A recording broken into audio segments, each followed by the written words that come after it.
Salut à tous, vous écoutez Chill.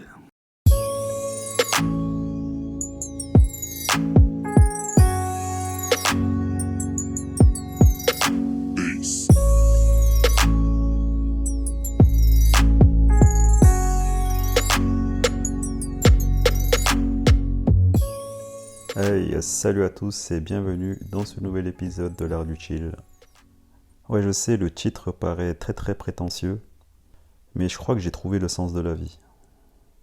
Bon, je vais mettre des parenthèses en disant que ça ne concerne que moi, ça ne concerne que mon point de vue, d'après ce que j'ai pu comprendre et réaliser à travers mes expériences de vie. Bon, déjà, mon sens de la vie, pardon, c'est le chill. Sous-entendu, prendre le temps de vivre.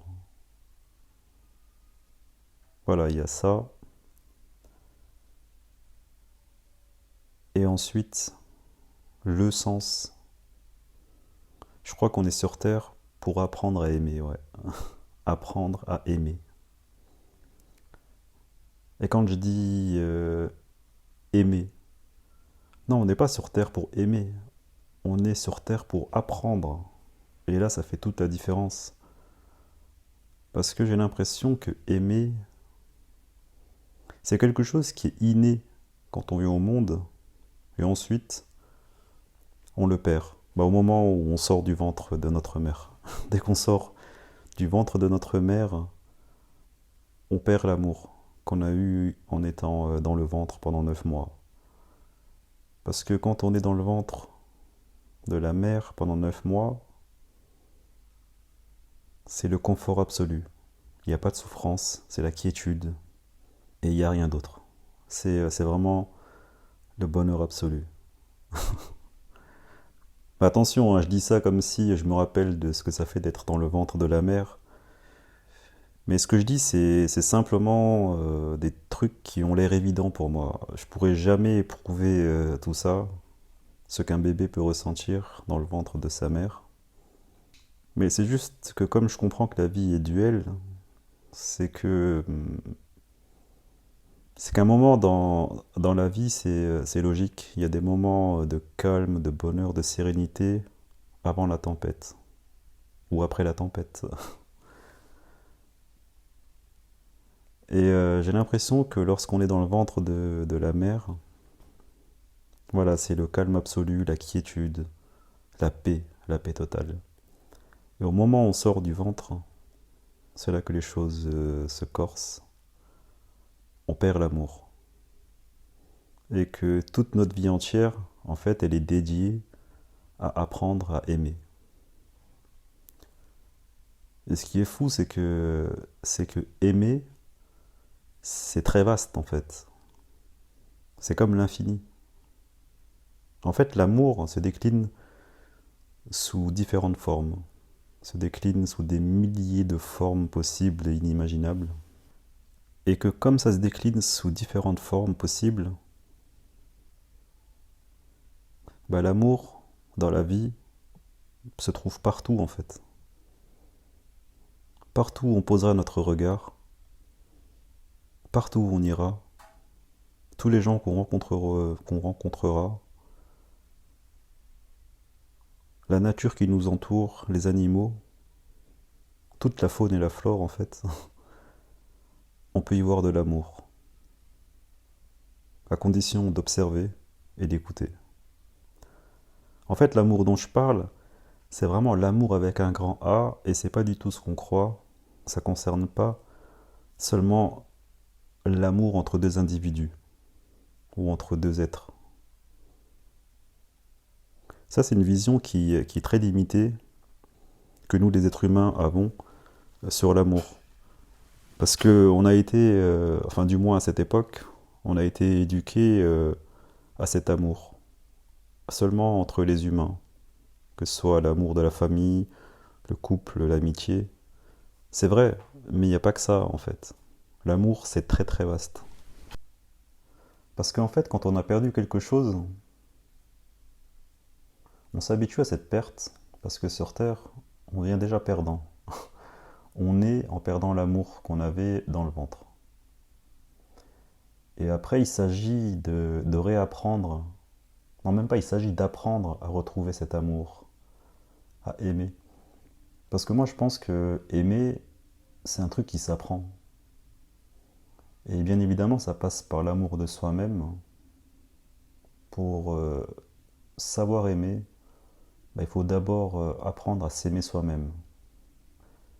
Et je crois que c'est là toute est la difficulté en fait dans la vie, c'est d'apprendre à s'aimer. Mais le problème, tu vois, c'est qu'on n'a pas de mode d'emploi, on ne sait pas comment ça marche tout ça. On n'a aucune idée de comment fonctionnent nos émotions.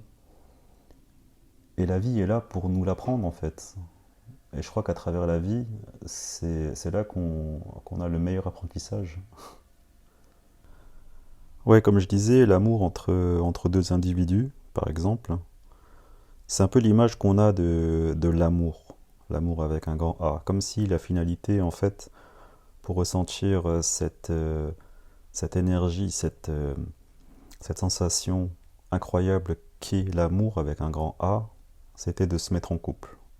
C'est un peu ça hein, qu'on a comme idée de l'amour, alors que ce n'est qu'une forme d'amour. Parce que l'amour, il se trouve pas seulement entre deux individus. L'amour, tu l'apprends depuis ton plus jeune âge. Par exemple, toutes les passions qu'on a, tout ce qu'on peut aimer, et ça concerne vraiment tout. Par exemple, si, je sais pas, si tu te passionnes pour la mode, si tu te passionnes pour la cuisine, si tu te passionnes pour la musique, le théâtre, la littérature, tout ça, ce sont aussi des formes d'amour qui t'aident à t'aimer toi-même. Parce que plus tu laisses ton esprit ouvert à la curiosité, plus tu laisses ton esprit s'intéresser à d'autres choses. Tu laisses ton esprit à la différence. Et quand tu aimes la différence, c'est là que tu t'ouvres une porte vers l'amour. Parce que moi j'ai l'impression que l'amour qu'on ressent pour un individu, tu peux éprouver le même amour que si tu t'adonnes à une passion par exemple.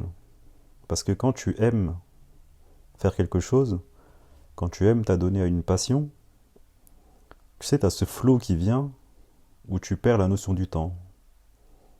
T'es là, t'es à fond, t'es productif, parce que tu aimes ce que tu fais. Et ça, c'est de l'amour, hein. C'est de l'amour hyper profond. Et tous les gens qui ont une passion le confirmeront. Quand on fait les choses par plaisir, quand on aime faire quelque chose, on ressent une immense joie. Et la joie qu'on ressent, c'est parce qu'on a acquis une connaissance. On a appris la compréhension de la passion pour laquelle on s'adonne. En fait, c'est uniquement une question de compréhension. Et l'amour, au même titre, c'est de la compréhension. Quand tu comprends une situation, par exemple, quand tu comprends un problème mathématique ou n'importe quoi en fait qui pose question, quand tu comprends, quand tu as la réponse, c'est beaucoup plus facile. Et bizarrement, c'est là que ça te donne une joie immense. Et moi, je pense, hein, et j'ai cette forte impression qu'on est sur Terre pour apprendre à aimer, mais de manière générale. On n'est pas sur Terre pour apprendre à aimer son enfant, parce que ça, c'est inné. On est sur Terre pour apprendre à s'aimer soi-même. Parce qu'il ne faut pas confondre, il y a l'amour qui est seulement de l'attachement, parce qu'on considère une personne, une chose pour combler un manque, un vide. Et il y a l'amour d'aimer les choses de manière naturelle. Genre, on n'a pas forcé pour aimer. Moi, je le dis souvent dans mes vidéos, j'adore mon vélo, j'adore pédaler, et c'est un plaisir. Moi, quand je fais du vélo, je suis sur une autre planète, je suis en plein kiff. Et ça, bah, c'est de l'amour que je ressens. C'est une certaine liberté, c'est de la compréhension parce que je maîtrise mon vélo, donc c'est un kiff de dévaler les pentes, de monter les pentes, de faire souffrir mes jambes, mais c'est un kiff au niveau physique, au niveau psychique, au niveau à tous les niveaux en fait. Moi j'adore aussi mixer devant des gens parce que j'éprouve un plaisir de passer du son et que les gens dansent, que les gens s'amusent, que, que l'espace d'un instant, les gens soient déconnectés et qu'on s'amuse tous ensemble.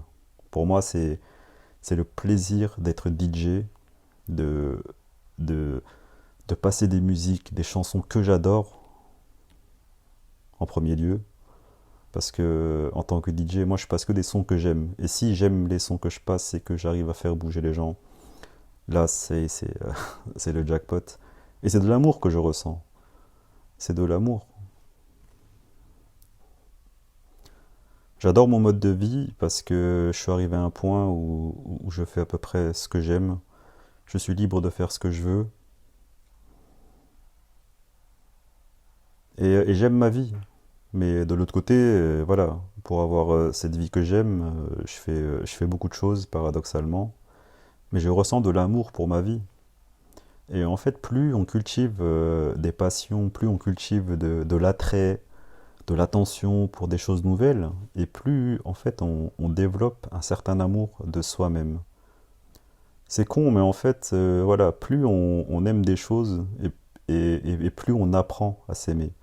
Tu vois, on reste dans dans ce cheminement, dans cet apprentissage. Parce que oui, apprendre à aimer, bah, ça passe en fait par des essais, des tentatives. Avant d'aimer être DJ, il fallait bien que je m'entraîne, il fallait bien que je fasse des essais, quel type de musique va après. Enfin, tu vois, il y a beaucoup de choses et peu importe dans quoi on se lance, il y a toujours cet apprentissage avant de comprendre ce qu'on fait. Et quand on comprend ce qu'on fait, c'est là que l'amour intervient. C'est là que l'amour jaillit en fait. Et c'est pour ça que tu réalises qu'en fait, on est 7 milliards de personnes sur Terre, on a 7 milliards de vies différentes, donc 7 milliards de façons d'aimer.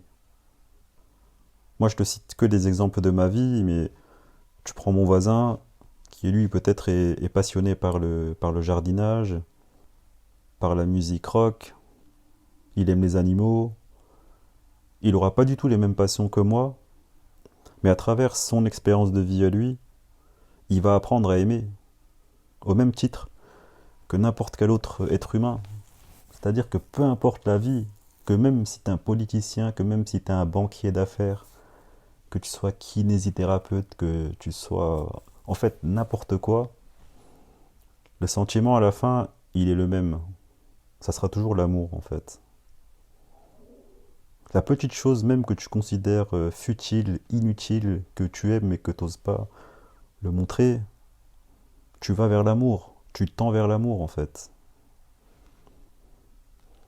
Parce qu'il ne faut pas oublier que chaque personne qui excelle dans son domaine, dans son métier, dans sa passion, ben, elle a commencé par l'amour, mais ensuite elle a dû apprendre à maîtriser ce dans quoi elle excelle, tu vois. En fait, quand t'aimes faire quelque chose, c'est qu'à la base, à la base, à la base, c'est que t'as ressenti de l'amour pour ce que tu fais au début. Après, ça a été difficile, il y a eu des moments où t'as peut-être lâché, t'as mis ça de côté, mais en fait, ce que je comprends, c'est que tout ce qu'on a aimé dans la vie, on l'aimera toujours. Ça se transformera, pardon, en haine, mais tout ce que on a aimé un jour, on l'aime, c'est pour la vie, quoi. Même si, je sais pas, regarde, je prends l'exemple de deux personnes. Si t'as aimé une personne, en fait, c'est pour la vie. Même si à un moment vous vous séparez et que vous vous détestez, bah, il faut pas oublier que cette haine que tu ressens, ou qu'elle ressent, ou qu'il ressent, ça reste de l'amour. Parce que l'amour, c'est simplement une énergie, c'est la même énergie en fait, qui peut se transformer en haine. C'est pour ça qu'on dit que la ligne est très fine entre l'amour et la haine, parce que en fait c'est la même chose. Donc si tu détestes quelqu'un, c'est parce qu'au fond tu l'as aimé. C'est pour ça que j'ai réalisé que chaque vie est exactement la même. Chaque vie est exactement la même au niveau des émotions et des sentiments. C'est la même chose. Ce qui change, c'est la matière. Ce qui change, c'est ce que la personne fait dans sa vie, dans la matière. Mais intérieurement, énergétiquement, sentimentalement, émotionnellement, on ressent exactement les mêmes choses, mais à des spectres différents. Et ce qu'on ressent tous, c'est cette même énergie qu'on appelle l'amour. Et c'est complètement bateau, hein, mais en fait, pour apprendre à aimer, on apprend d'abord à s'aimer soi-même. Et quand tu t'aimes toi-même, en fait, t'es pas dépendant, effectivement. Tu ressens pas le besoin d'être avec quelqu'un ou en couple. Parce qu'après, on peut être en couple et on peut même aimer être en couple. Moi, j'ai déjà été en couple plusieurs fois. J'ai aimé être en couple. Mais c'était pas forcément un besoin ou une nécessité. Bon, après dans le cas où j'essayais de combler un vide, peut-être qu'à ce moment-là, oui, c'était un besoin de combler quelque chose. Mais aujourd'hui, je pourrais clairement aimer être en couple, mais j'en ressens pas le besoin. Et si jamais un jour je me remettais en couple, bah, je le ferais uniquement parce que j'ai envie de l'être, parce que ça me pose pas de problème d'être avec cette personne, parce que je la considérais comme bien pour moi, et que dans ma tête, ça pourrait se finir un jour. Mais voilà, je me mettrais en couple seulement parce que j'apprécierais la personne et point. En fait, une personne qui n'est pas en couple et qui apprécie sa propre compagnie, donc qui est seule, elle est autant capable de ressentir ce même amour que des personnes qui sont en couple. En fait, il n'y a pas besoin d'être en couple pour ressentir l'amour. Même seul, tu peux ressentir l'amour. Si tu arrives à t'aimer toi-même, je t'assure que la question du couple, c'est pas ta priorité dans la vie. Tu peux l'être, hein, comme je l'ai dit, mais ça sera pas ta priorité. Parce que tu as réussi à transcender la peur et avoir cette capacité de t'aimer toi-même. En gros, il n'y a pas besoin de faire grand-chose hein, dans la vie. En fait, il faut juste être là et puis vivre. C'est tout. Le flow, il arrive quand tu fais des choses avec tellement de plaisir que tu ne te rends pas compte que tu fais. Mais aimer, c'est pas un truc évident et facile parce que dans l'apprentissage, il y a des moments difficiles, tout comme des moments de réussite. C'est ça qui fait la beauté. Ouais, je crois que c'est bien ça, hein, le sens de la vie. Pour moi, hein, je parle. Ouais, et je crois bien que c'est ça le but sur Terre, c'est d'apprendre à aimer, en fait. En fait, quelle que soit la forme d'amour que tu portes, ça reste de l'amour. Et même si tu es dans la haine, si tu es dans la détestation, si tu es dans le rejet, bah même ça, tu vois, même ça, c'est de l'amour, en fait. Et que ton but, ça sera de essayer de changer ça, de le transformer en autre chose. Mais tout est amour, en fait. Là, je suis assis sur mon lit et il y a mon vélo qui est en face de moi. Bah, le vélo, c'est de l'amour. Je me dis que la personne qui a lancé cette société de marque de vélo, elle a dû le faire par amour au début, j'imagine, c'est sûr. Après, ça s'est transformé en entreprise, voilà, et tous les mécanismes qui vont avec. Mais même chaque objet que tu peux observer dans ta maison, ça a commencé par de l'amour. Ensuite, tu regardes les gens autour de toi, tu verras qu'il y a de l'amour. Quel que soit le comportement des personnes qui t'entourent, des personnes que tu croises, peu importe comment elles te traitent, si tu regardes en dessous, si tu essayes de comprendre la personne, tu verras qu'il y a de l'amour. Même la personne la plus dégueulasse du monde, tu verras qu'il y a eu un élément déclencheur dans sa vie, à un moment, c'était de l'amour, qui s'est peut-être transformé en haine et qui l'a poussé à faire des actes atroces, peu importe. Moi, je ne retiens pas les faits, j'essaye simplement de comprendre sans juger. Et je cautionne pas aussi. Je suis pas quelqu'un qui cautionne, qui va juger, mais j'essaye plutôt de comprendre mon prochain. Et quand tu es capable de comprendre ton prochain, bah comme le dit dans la phrase, tu as la compréhension. Et quand tu as la compréhension, c'est là qu'intervient la compassion. Et quand tu as la compassion, bah je crois bien que là, tu es dans l'amour. Bon les copains, je vous remercie de m'avoir écouté. C'était juste un épisode où je voulais partager le but de notre existence sur Terre, c'est-à-dire apprendre à aimer. Aimer avec un grand A. Chillez bien, prenez soin de vous et puis je vous dis à la prochaine pour un nouvel épisode.